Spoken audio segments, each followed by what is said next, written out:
Calculator. পরীক্ষা হলে calculator ছাড়া আসছেন কেন? কমন সেন্স নাই? ইয়েস পঞ্চমের কথা না?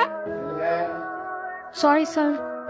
টাকা পয়সা তো চাই না, এমন বিহেভ করতে কিছু নাই, না দিলে বলেন দিবেন না, শেষ। এই যে শুনেন, আমি আপনার কাছে ফোন আছে, আমি একটা কল করতাম। ক্যাম্পাসে কি ফোন অ্যালাউড? সেটা আমি জানি। জিজ্ঞেস করতেছেন কেন তাহলে? জানেন না রুলস এন্ড রেগুলেশন? জানেন না খালি ক্যালকুলেটর আনলে হবে? আমি আসলে ঢাকার বাইরে থেকে পরীক্ষা দিতে আসছি, ভর্তি পরীক্ষা। তো? আমার সাথে আমার মামা ছিল, কিন্তু আমাকে বলছিল যে পরীক্ষা শেষ হলে গেটের সামনে দাঁড়াতে থাকতে, কিন্তু আমি না মামাকে খুঁজে পাচ্ছি না। আমি যে মামাকে একটা ফোন করবো, আমার কাছে ফোনটাও নাই। কে কি ফোন ফ্যাক্সের দোকান মনে হয়? আমি ঠিকানা জানি, কিন্তু আমি না ঢাকা শহর কিচ্ছু চিনি না। আপনি মামা না আসা পর্যন্ত আমার সাথে একটু অপেক্ষা করবেন প্লিজ। কেন দারোয়ান রাখছেন নাকি আপনার মামা আমাকে দারোয়ান রাখছে? দেখেন তো আমাকে কোন অ্যাঙ্গেলে কি দারোয়ান মনে হয়? মানুষের সাথে ফার্স্ট ইমপ্রেশনে কোনো মিসবিহেভ করতে না, বুঝছেন? এখন ফার্স্টের না ক্যালকুলেটর আনতে পারে না খ্যাত। গ্রামে গ্রামে পরীক্ষা দিবেন, এখানে কেন পরীক্ষা দিতে আসেন আপনি? শহর না চিনলে একদম ন্যাকামো করবেন না আমার সামনে। কি ব্যাপার, আপনি কান্না করতেছেন কেন? দেখেন আমি আমি বলতেছি আপনি না কান্না করুন না প্লিজ। আমি এখন মাইর খাবো, পাবলিক ইউনিভার্সিটি না, মানুষ ভাবে আমি উল্টাপাল্টা কিছু করছি। আমার ভুল হয়ে গেছে, সরি। আপনি আসেন, আমি দাঁড়াবো আপনার জন্য। আসেন, আমি চকলেট খাবো আপনার, আসেন, চাও খাওয়াবো। প্লিজ একটু চুপ থাকেন। হ্যাঁ,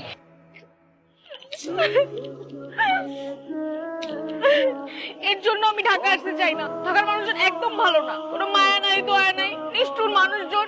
আপনি যখন পেটে ছিলেন আপনার আম্মুর, তখন কি নারী ভুজির ভিতরে পেঁচাই গেছিলেন? আপনার মনে তো প্যাচ কেন? চিনি যে বাদাম ছিলে আপনাকে দিতেছি, আইসক্রিম খাওয়াইলাম, এগুলোতে আপনার চোখে পড়ে না? আর কি করলে আপনার মন ভরবে বলেন আপনি আমাকে? সকালবেলা না মামা ওই দোকানটা থেকে এক কাপ চা এনে খাওয়াইছে, তো মজা।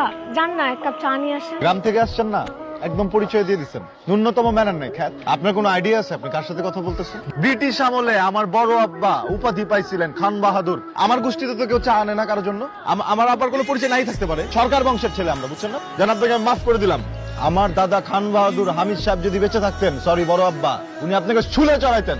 আপনি তো আসলে আমার পরিচয়টা জানতেন না তখন পর্যন্ত, যে আমি সরকার বংশের ছেলে। যান আমাদের দুজনের জন্য 2 কাপ চা নিয়ে আসেন, আমার তৃষ্ণা পাইছে চা খাওয়ার। ব্রিটিশ নরপিচাস নীল চাষি গুলো এখনই বাংলা বিচার লাগবে না আমার চা।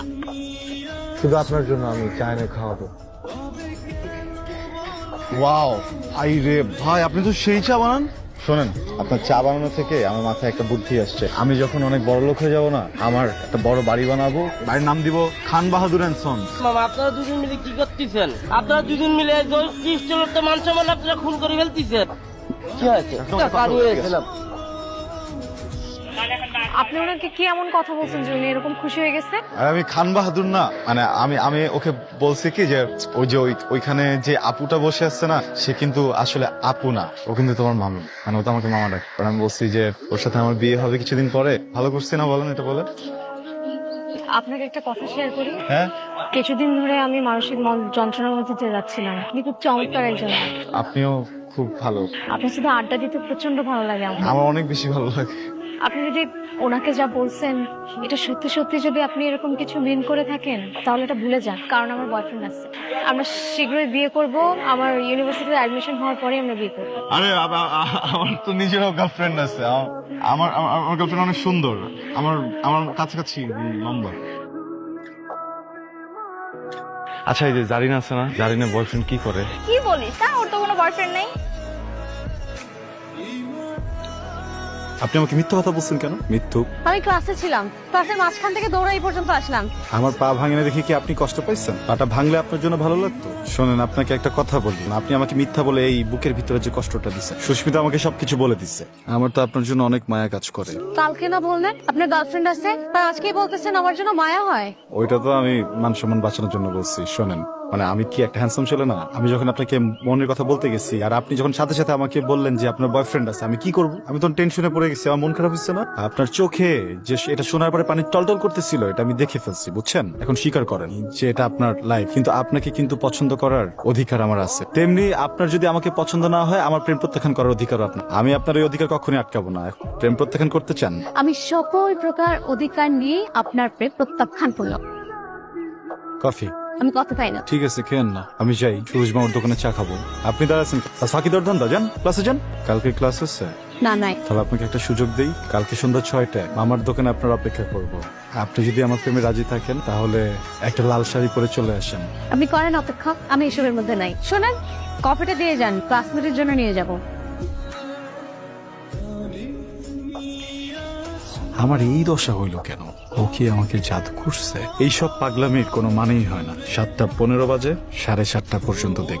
এরপর যদি না আসে এখান থেকে তো যাবো এই মামার দোকানে আর কখনো আসবো না।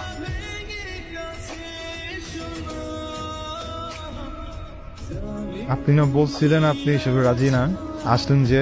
ভাবলাম সরকার বংশের একটা ছেলে এইভাবে একা একা অপেক্ষা করবে, চিন্তা করলাম এটা সঙ্গ দিয়ে আছে। সারা জীবন কিন্তু সঙ্গ দিতে হবে, বুঝছেন? আমি একা একা ওয়েট করবো সবসময়। সিনেমা ডায়লগ দেবেন না তো, আমার এসব পছন্দ না। আমার প্রেম কি আপনার কাছে সিনেমা ডায়লগ মনে হয়? এটা তো ঠিক না জানেন। ছি, একটা মানুষের ইমোশন নিয়ে এসব বলা তো একদম ঠিক না। ছি, কি করবে না, যাই কাপি আসি। তার আগে বলুন আপনি ডিসিশন কি নিচ্ছেন? এটা কোন ডিসিশন নিচ্ছেন? দিলাম লাইসেন্স।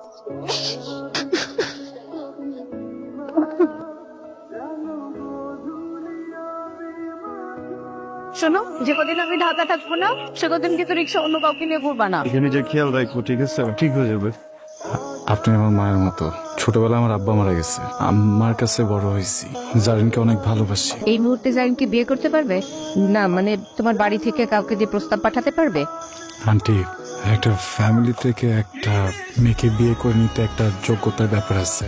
আমি এখন অতটুকু যোগ্য না। আমি তো আমার পরিবারকে চিনি। আমি যতই বলি, যতই কষ্ট পাই, ওরা রাজি হবে না। আমাকে 2টা বছর সময় দেন না। আমি যোগ্য হয়ে জারিনকে বিয়ে করব। মা, তোমার কথা আমি বুঝতে পারছি। জারিনের বাবা অসুস্থ, সেটা নিশ্চয় জানো। উনি ভীষণ রকমের জেদি মানুষ। কিছুদিন আগে ব্যবসায় টাকা লস করে স্ট্রোক করেছিলেন। এখন যেখানে বিয়ে ঠিক হয়েছে সেটা ওনার বন্ধুর ছেলে। দেখো বাবা মহিব, তুমি চাইলে জারিনকে নিয়ে পালিয়ে যেতে পারো। তোমরা এখন বড় হয়েছো, সিদ্ধান্ত তোমাদের। জারিন এমন কাজ করলে ওর বাবা বাঁচবে না, আর যদি বেঁচেও যায় তাহলে সারা জীবন জারিনের সাথে কথা বলবে না। আমি তো ওনাকে ভালো করে চিনি। একজন বাবার কাছ থেকে তার মেয়েকে কেড়ে নেবে?